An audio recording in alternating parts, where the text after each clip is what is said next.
טוב, היום נדבר על חיפוש מתקדם באמצעות טווח זמנים. נחפש לדוגמה בחירות. נראית כאן למטה בחיפוש המתקדם. יש לנו כאן עדכון אחרון. יש לנו כאן מספר אפשרויות בכל עת, ב-24 שעות האחרונות, בשבוע האחרון, בחודש האחרון, בשנה האחרונה. נבחר כרגע בכל עת. זה חיפוש. בשורה מופיע לנו חיפוש רגיל, בחירות, כאילו זו תוצאה רגילה שהייתה מופיעה לנו. וזה התוצאות. עכשיו במידה ואנחנו נשנה את זה, פתחתי כבר בכרטיסיות הבאות, ב-24 שעות האחרונות אלה התוצאות שיהיו. אפשר לראות שיש שוני בין התוצאות, לא שוני כזה משמעותי אבל יש. ובמידה ואנחנו נשנה את ב-24 שעות האחרונות לשבוע האחרון, אז אנחנו נראה שהתוצאות משתנות שוב.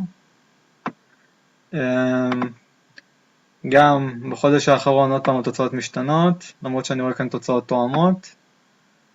ובשנה האחרונה זה הולך עוד יותר אחורה לתאריכים שתחילת השנה, גם בנוגע לבחירות.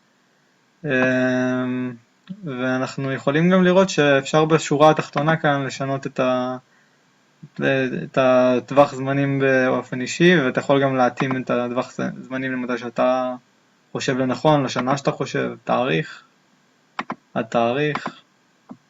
זה מוצא לך תוצאות ממש יפה. זהו.